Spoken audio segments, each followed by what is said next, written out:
Hi and welcome to History Legends, or at least the fresh cut version, and not the long hair papi cubano style. Anyway, this should be a quick video. We're all happy about a quickie. Let's get straight into it. A couple days ago I read some very detailed reports about military operations in Ukraine. I was like, that's it, I have to tell them about it. Oh yeah, before I forget, I'm also preparing not Ukraine related videos like a reaction to Band of Brothers, a video game reaction, and another war movie reaction, the good old History Legends. Here are the main points of the report. By tragic trial and error, months of fighting have brought together an army that comes from different strands of society. Professional soldiers, mobilized reservists, and volunteers alike. Volunteers have so far provided an important contribution to the military effort, and if properly selected, trained, and integrated into the system, have the potential to bring a new perspective, modern tools, and generally a more democratic approach to defense issues. Under-equipped and light-armed volunteer battalions held the front, thus giving the Ukrainian authorities the time to regroup and organize a defense. Nearly succumbing to the threat of complete encirclement and possible annihilation, Ukrainian units were ultimately forced into a headlong retreat. The withdrawal, however, soon degenerated into a rout when multiple retreating columns came under attack, suffering heavy casualties in the process. The Ukrainian president spoke of a planned and orderly withdrawal. While the headquarters was still in denial of the impending disaster, separatists claimed that by then, it was no longer possible for Ukrainian troops to escape the pocket without suffering considerable casualties.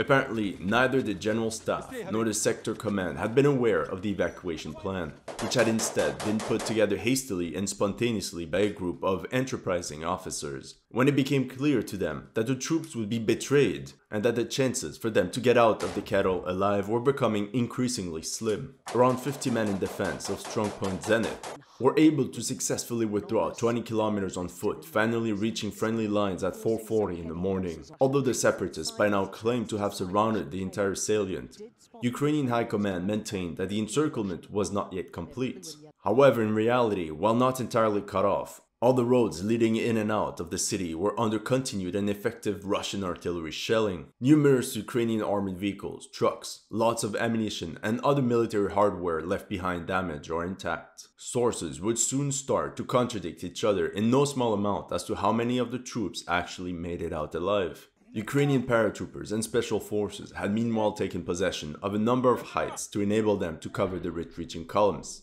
Ukrainian troops who had repelled almost every attack were characterized as cyborgs, indestructible half-man, half-machine. Ukrainian artillery was doing its best to cover the retreat and counter further separatist attacks. Combat operations across the Donbass degenerated into what one American colonel described as fighting World War I with technology. The Russians, however, soon became aware of their presence and engaged them. The first in a series of attacks was launched against the strongpoint, when up to 5 separatist tanks assaulted the position, accompanied by possibly Wagner mercenary infantry, with Russian forces increasingly incapable of replacing rising losses. Different units were merged together and continued the attack.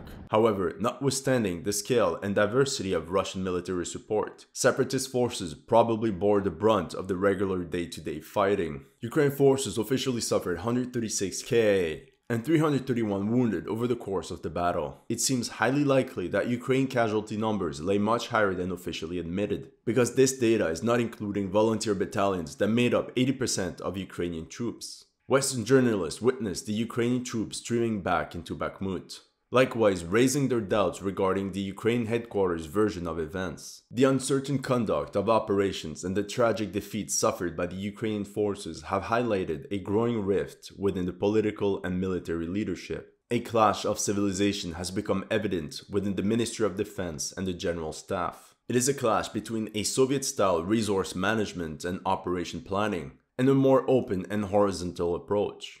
This outcome, although undoubtedly a Ukrainian defeat, at least made it a Pyrrhic victory for the Russian hybrid army. To generate this level of involvement, the Russian Ministry of Defense created a rotating system in which units from all Russian military districts and almost every field army participated.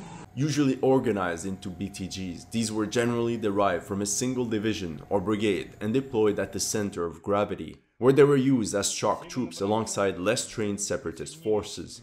With the employment of traditional Russian military characteristics like the emphasis on massive firepower, All in all, although occasionally resembling siege warfare, the battle had displayed a hybrid army using a variety of methods, executing a classical battle of encirclement. You're probably thinking about the events surrounding the Battle of Severodonetsk, perhaps Zolote, or even the retreat from Lysychansk. These are in fact reports from the Battle of Debaltseve that took place in January and February 2015. The main report was written by a Dutch staff officer and member of the Institute of Military History of the Netherlands. But while listening to these accounts, somehow it felt as if not much had changed in the past 7 years. And I'm not the only one saying this. Here's an article from the New York Times from early February 2022. With low-tech trench warfare, Ukraine's army is in NATO caliber. The United States and its allies have trained and helped equip the Ukrainian army, but it has little resemblance to the kind of sophisticated, contemporary military that distinguishes NATO members. Essentially, in the article, they explain how the Ukrainian army up until recently was hard-pressed for soldiers and admitted enlisted men up until the age of 57. And I think the Russian military also did that a couple weeks ago. They also mentioned how the Ukraine military did reform and rearm, but remained mostly focused on the manpower-intensive trench warfare in the east of the country, what the New York Times called a decidedly old-fashioned form of war. Now perhaps I'm a bit harsh. In 2014 and 2015, despite broken logistics,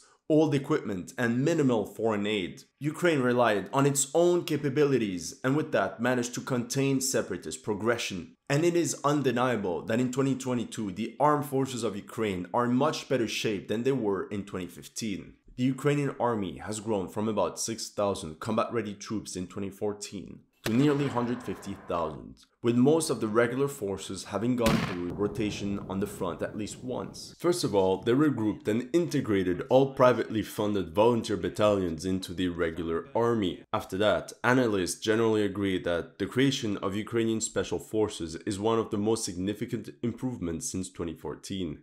Formed with US and NATO assistance, Ukraine's Special Operations Forces operate fully along NATO standards and principles. Meanwhile, out of necessity and experience, Ukraine increased the size of air assault forces and transitioned them from light infantry into an independent command with heavy equipment. The US also supplied them with essential military hardware for modern warfare, such as radio equipment, military transport trucks, and of course, the now very famous Javelin man-portable anti-tank missiles. The main task of foreign instructors was then to teach Ukrainian soldiers on how to use all this military equipment. However, if teaching soldiers how to use certain weapons is easy, creating an army, a fighting force, is much more complicated. And in Ukraine, that wasn't an easy process. You have to remember that Ukrainian military doctrine was based on post-Soviet standards. At the same time, English proficiency was low, as was the overall understanding of NATO concepts and principles. According to GUSTAV GRESSEL,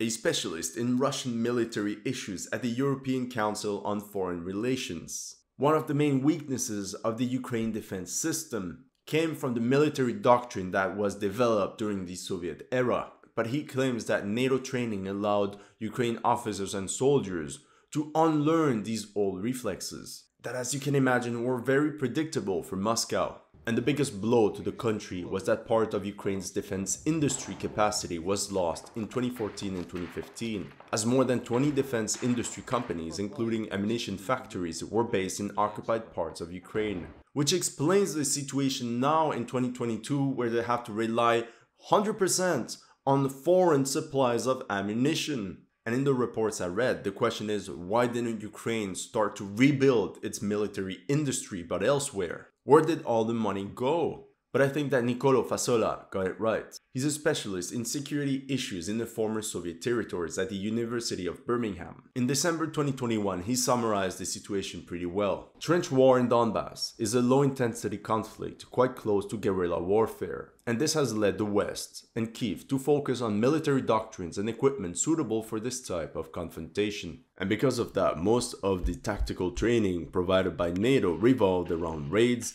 infiltration tactics, and sabotage meant to provide Ukrainians with a tactical edge on the Russians. Nevertheless, just like the Kyiv Post wrote in 2016, this type of training remains the exception, and the vast majority of soldiers still go through the traditional Soviet-influenced training system, which often leaves soldiers ill-prepared for combat. And that could explain why Ukraine forces were performing so well in the early days. Russian armored columns had very bad communication with one another, and they were mostly stuck on roads. This is when small Ukraine groups armed with ATGMs started to launch hit-and-run attacks just like they had been taught. And that also explains why Ukrainians were so successful in the forest areas north of the country and near Kharkiv. It just favors the type of warfare they were used to. In the end, this leads me to believe that the bulk of NATO training was directed to elite and specialized Ukrainian units, like special forces, paratroopers, and artillery. And this is not new. Take a look at the Vietnam War, where the Americans trained the South Vietnamese paratroopers into an elite combat force. They became the backbone of the South Vietnamese army. The South Vietnamese paratroopers became so good that they could be on par with the 82nd Airborne. Same thing in Afghanistan with the Afghan Special Forces.